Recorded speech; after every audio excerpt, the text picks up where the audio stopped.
Pronto. Olá, Gravando. Posso Então, falar, galera, né? bom dia. Opa, pode falar, professor.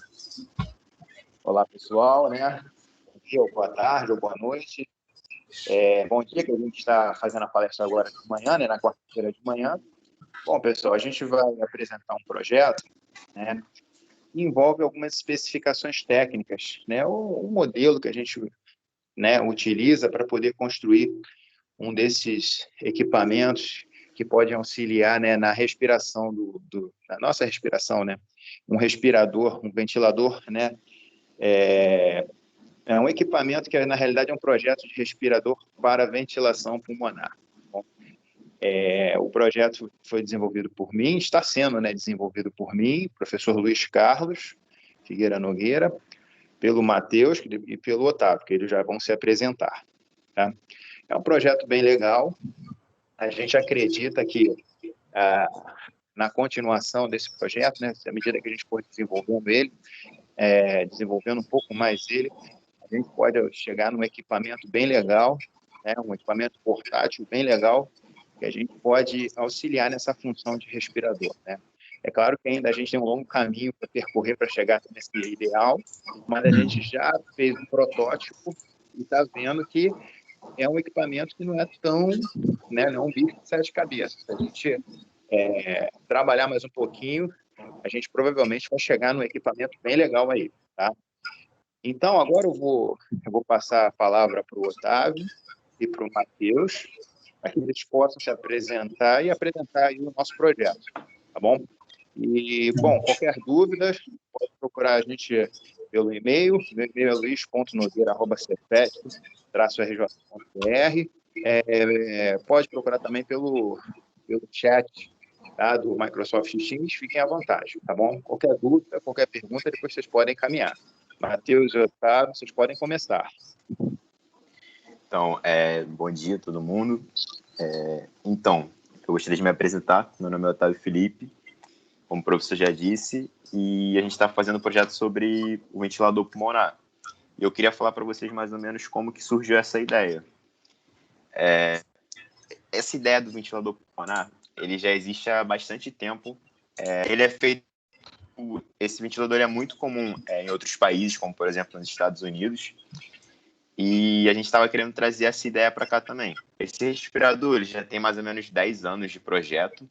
E a ideia é que ele fosse implementado em locais de pouco recurso, como, por exemplo, regiões que não têm muita visibilidade pelo governo e que não tem um posto de saúde muito bom, assim dizendo.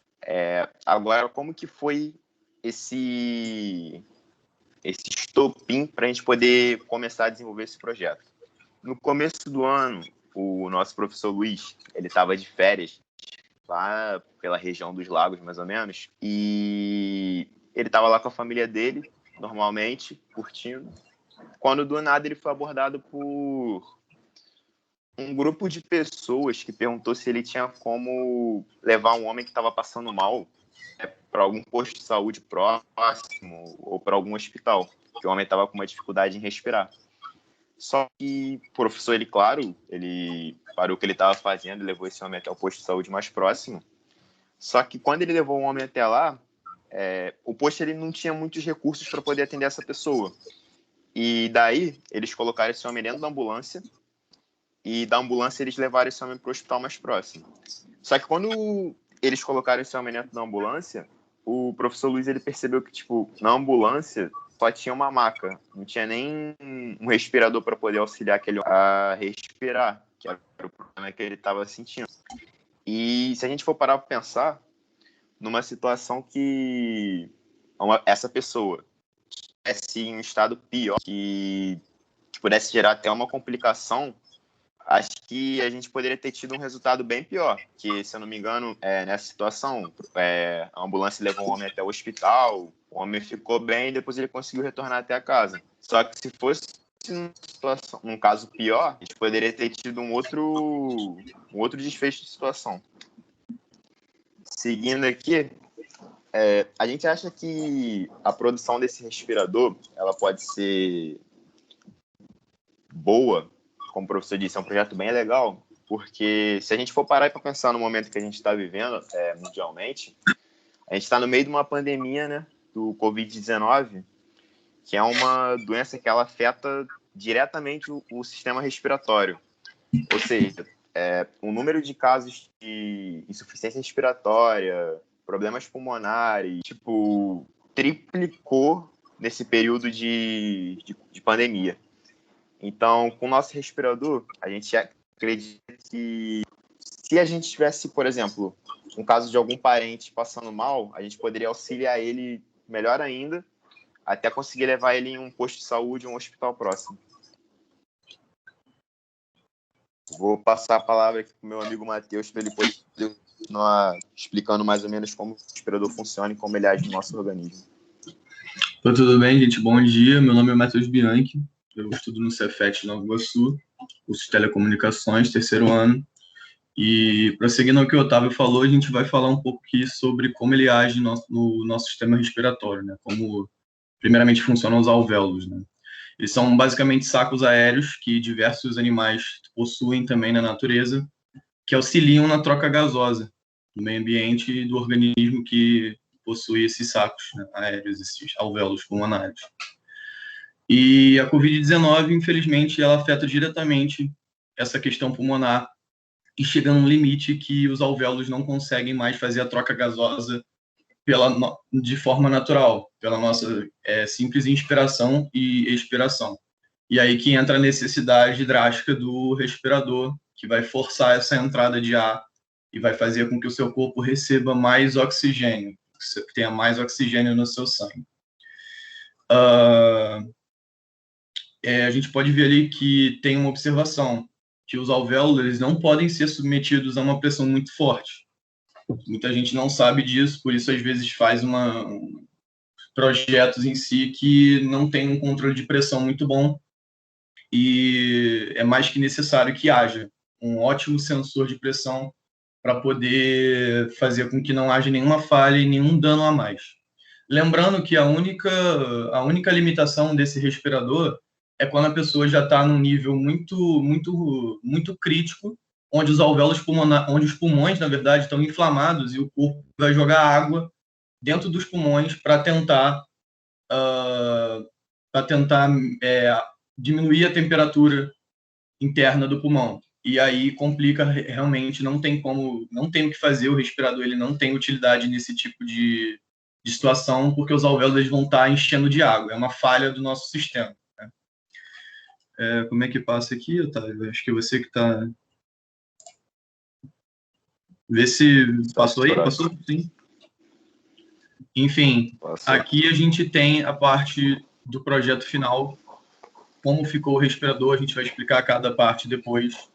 Ele é um respirador pequeno, até, como o Otávio disse antes, é mais para usar em lugares onde tem pouco recurso, principalmente dentro de ambulância, transporte de um hospital até outro, principalmente com transferência de paciente, demanda horas e horas de viagem. Então, a gente vai ter algo bem simples para colocar dentro de uma ambulância e auxiliar bastante na hora. Passando aqui, a gente tem os equipamentos principais. Um segundo. Eu gostaria de mostrar para vocês do respirador funcionando. Só vou compartilhar minha tela aqui. Então, eu tenho que parar aqui, né? Uhum. Eu vou parar aqui e tu bota. Show.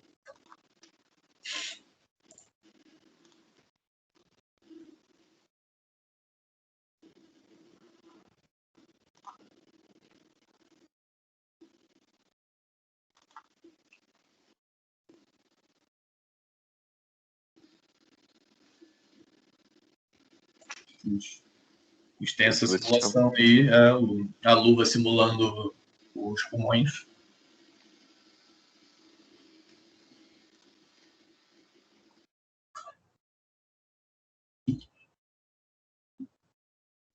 Galera, como que esse projeto ele funciona na prática?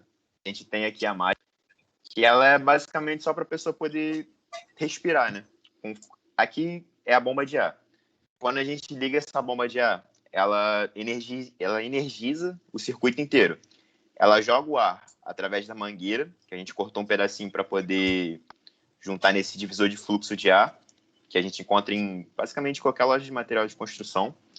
Aí a gente fez essa junção da fonte de ar com a mangueira. E aqui, quando esse daqui tá ligado, esse divisor, quando ele tá ligado, o ar ele vem para a luva, e quando ele tá fechado, o ar ele vem reto. Então a máscara funciona basicamente assim. Pode prosseguir com a explicação, Matheus. Eu tenho que voltar para o slide. Vou compartilhar aqui. Posso compartilhar? Valeu.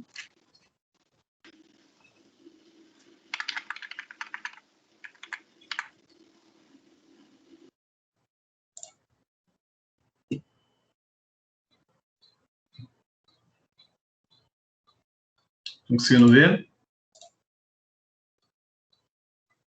Uhum. Não, então. Bom, como o Otávio já falou, a gente tem aqui os equipamentos utilizados. Vocês podem perceber que é fácil construir respiradores desse tipo.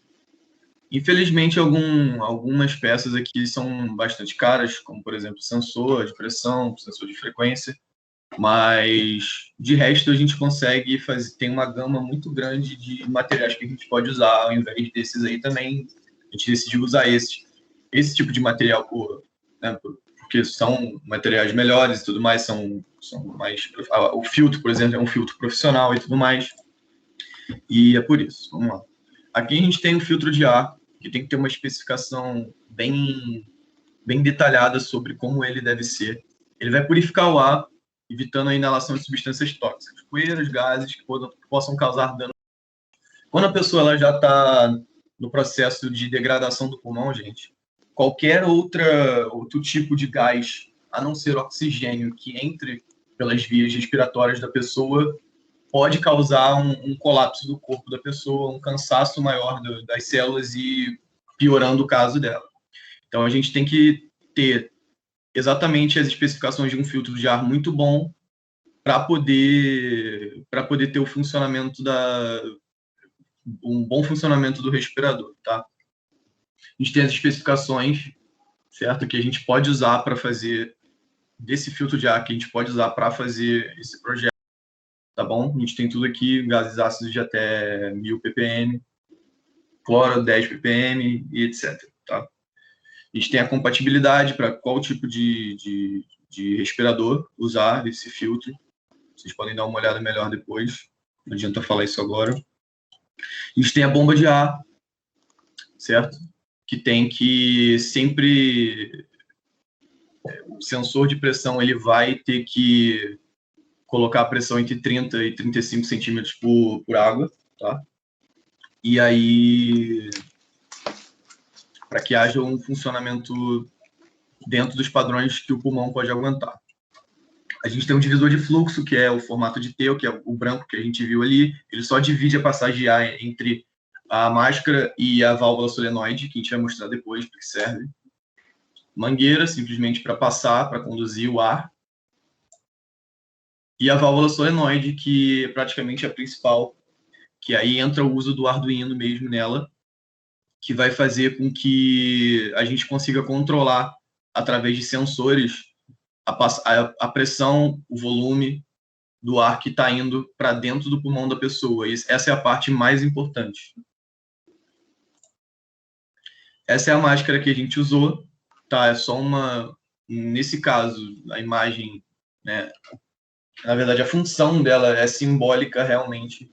O nome fala por si mesmo, o significado fala por si. Você pode usar outro tipo de máscara, tá? E o sensor de frequência cardíaca e oxímetro. O oxímetro todo mundo já deve ter visto, basicamente. Vai ficar no dedo da pessoa e, através da concentração de sangue que tem ali na hora, a gente vai conseguir saber a quantidade de oxigênio que está presente no corpo. Também é uma das partes mais importantes desse projeto. A gente tem o sensor de frequência cardíaca, que vai ficar em um dos lugares principais onde se possa medir os batimentos cardíacos com mais facilidade no corpo, como no pulso ou no pescoço. E o sensor de pressão, tá? Esse sensor de pressão, a gente vai colocar ele em um dos buracos. Você pode escolher o melhor lugar para colocar ali no circuito da máscara em si, né? No caminho que o ar percorre, para ele medir a pressão e controlar a pressão através do Arduino. Tem tudo lá. Bom, a gente tem aqui um controlador digital, vai pegar os dados analógicos, que são os dados que não são precisos, e vai converter para o digital, que é o que a gente realmente precisa, que são dados exatamente precisos, tá bom? Bom, aqui, essas características operacionais, se o Otávio quiser falar também alguma coisa sobre. Vou falar um pouco sobre elas. Então, galera, essas características aqui são basicamente as características dos dados que ou a gente vai pessoa, ou a gente vai estipular esses dados e colocar eles dentro do Arduino. Posso assumir o controle da apresentação? O primeiro dado que a gente vai olhar é sobre a taxa respiratória, que a taxa respiratória é a quantidade de respirações que o paciente tem por minuto, juntando a quantidade de vezes que ele inspira e a quantidade que ele expira. Aqui nas especificações da máscara, a gente consegue perceber que um paciente normal, ele tem em média de 6 a 40 respirações, e que o ser humano, normalmente, ele respira de 12 a 25 vezes por minuto, que mais para frente isso vai ser um dado que a gente vai ter que colocar dentro do programa para poder analisar como que a respiração do paciente, né? Se ele está com algum problema grave ou se é só uma falta de ar normal. Vou falar aqui agora sobre o volume. O volume é a quantidade de ar que a máscara ela vai enviar para dentro do pulmão do paciente, para quando ele não estiver conseguindo realizar aquela troca gasosa que o Matheus mencionou agora há pouco. Esse volume ele oscila de 200 a 800 ml e ele varia muito de acordo com o peso do paciente. Ou seja, quanto maior o peso, maior a quantidade de ar que a máscara, que a bomba de ar vai jogar pelo circuito que vai chegar até a máscara. E quando o peso da pessoa for menor, vai ser esse volume esse ar que vai ser enviado até o pulmão do paciente. A taxa de inspiração e expiração. Ela é o processo de inspiração e expiração, basicamente, que a gente enche o pulmão de ar e em seguida a gente coloca esse ar todo para fora. Para o nosso projeto, a gente começou na taxa de 1 para 2. E o que significa essa taxa de 1 para 2? A gente teve por base uma respiração de 6 segundos, que a gente leva tanto quanto para inspirar o ar e expirar o ar. Na faixa de 1 para 2, a gente vai separar esse tempo de 6 segundos em 3 partes. A gente vai separar 1/3 desse tempo para poder fazer a inspiração do ar e os outros 2/3 desse tempo para poder expirar o ar. Por isso que é essa faixa de 1 para 2, que é 1 segundo para você inspirar o ar e 2 segundos para você realizar a expiração. Falando agora sobre a pressão. A pressão é como o Matheus disse, que ela vai ser utilizada... Um segundo. A pressão é como o Matheus disse, que ela vai ser utilizada... Você coloca o seu dedo, né, em cima do sensor de frequência cardíaca e do oxigênio. Não, mentira. A pressão, a gente pretende futuramente, vou mostrar aqui para vocês.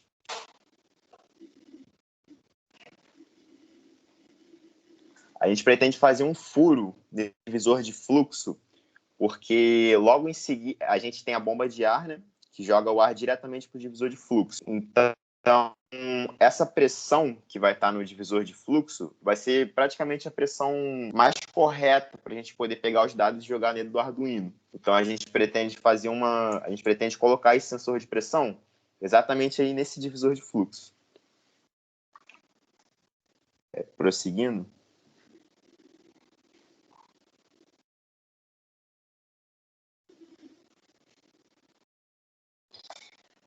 Eu vou falar agora também um pouco sobre o controle autônomo e o controle induzido. O que é o controle autônomo e o que é o controle induzido? O controle autônomo é quando o paciente ele decide quanto tempo ele vai levar para inspirar o ar, encher o ar de pulmão, encher o pulmão de ar, e quanto tempo que ele vai levar para colocar esse ar todo para fora. Ou seja, no controle autônomo, a pessoa ela tem total dominância sobre a taxa respiratória dela, de quanto tempo que ela vai levar para fazer cada coisa. E no controle induzido, é o nosso caso, é o caso do projeto que a gente fez, que a gente vai controlar quanto tempo que o paciente vai levar para inspirar o ar e quanto tempo ele vai levar para expirar o ar. Assim, a gente tem um controle sobre a frequência respiratória daquela pessoa. E aqui é como o projeto funcionou, né? A gente utilizou o site do Tinkercad, já que a gente não está podendo ir para a escola, ir para os laboratórios e tudo mais para poder ver essa programação lá e testar junto com o projeto. A gente utilizou esse simulador online, que é totalmente grátis. Qualquer um pode ir lá e começar a fazer algum programa lá. E esses foram os valores que a gente estipulou na nossa máscara. Taxa de respiração, taxa de inspiração e expiração, tempo de ciclo, frequência cardíaca, volume, pressão e oximetria. Eu não sei se agora o Matheus ele quer fazer algum comentário sobre tudo que foi dito, ou se o próprio professor também quer comentar alguma coisa. Vou esperar aqui.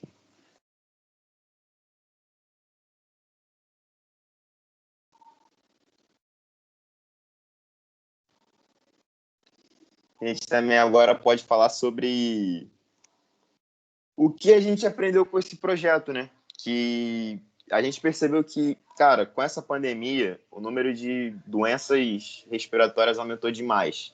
Então, é normal você ter algum parente, algum familiar, ou até mesmo um amigo que sempre está com algum problema de respiração e tudo mais. E se a gente tem um respirador desse próximo da gente, ou se a gente tem um posto de saúde, ou até mesmo um hospital com um respirador desse bem próximo da gente, para a gente poder levar o nosso familiar, um amigo, seja o que for, pode ajudar demais essa pessoa, né, para não ter um agravamento do caso que ele está sentindo. E é basicamente isso.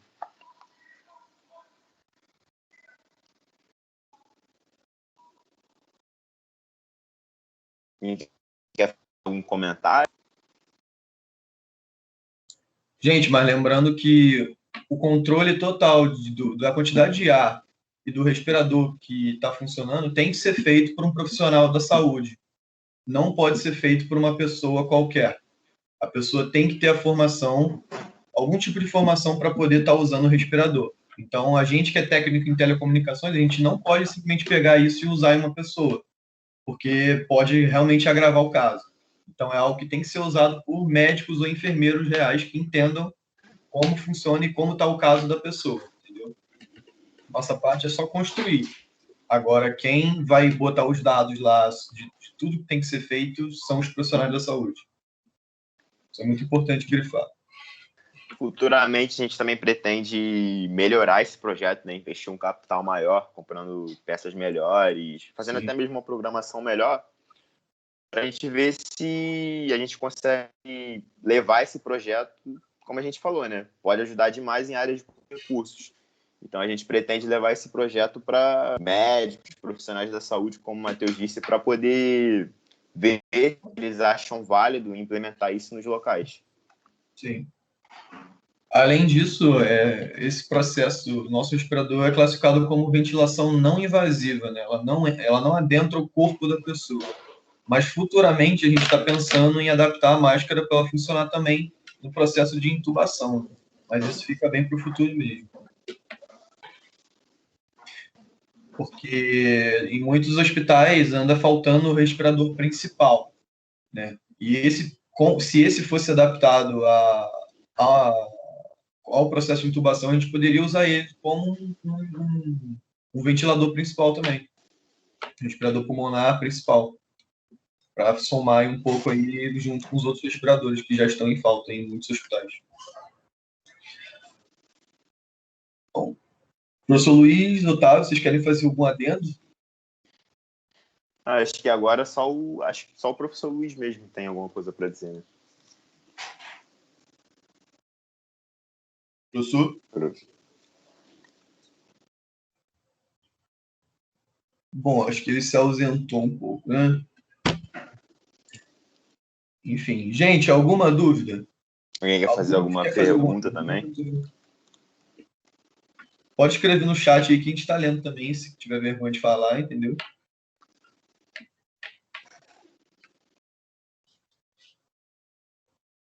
Não, nenhuma pergunta, ninguém. Amanda?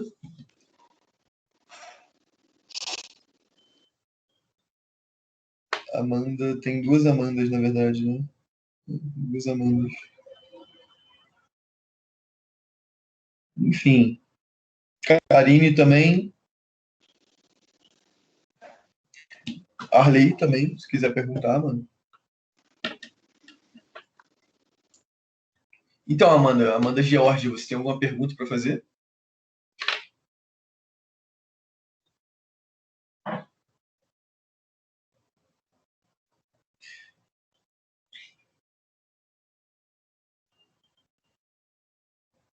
Bom, acho que não, né? Enfim.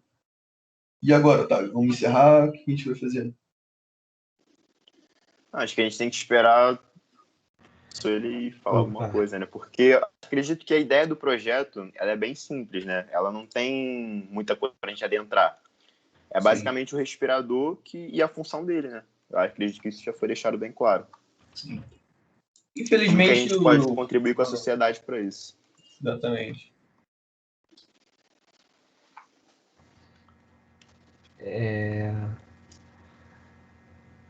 Peço a todos, só para lembrar que falta menos de 30 minutos aí para acabar. Peço que todos preencham o formulário para que tenham certificado. Essa é a mesa redonda. E, cara, sobre até mesmo o trabalho de vocês, desculpa caso vocês já tenham falado, mas quanto seria o custo, mais ou menos? Quanto é o custo? Então, o custo, ele varia de peça por peça. Por exemplo, se eu não me engano, a gente usou mais ou menos uns cerca de 300 a 500 reais para poder comprar todas as peças, fios e exatamente o Arduino, a gente utilizou o Arduino da escola, então a gente não teve gasto. Mas eu acredito que tem muitas coisas aqui que não são caras. Por exemplo, o filtro de ar, você encontra ele no Mercado Livre por R$20. E o filtro de ar, em muitos casos, ele também vem juntamente com a máscara de um quarto, que foi o nosso caso. O filtro ele veio junto da máscara, a gente só removeu o filtro e conectou ele na bomba de ar. Eu acredito que o item mais caro daqui seja a bomba de ar e a válvula solenoide, que elas se encontram na faixa etária de 100 a 200 reais, por aí. Beleza, valeu.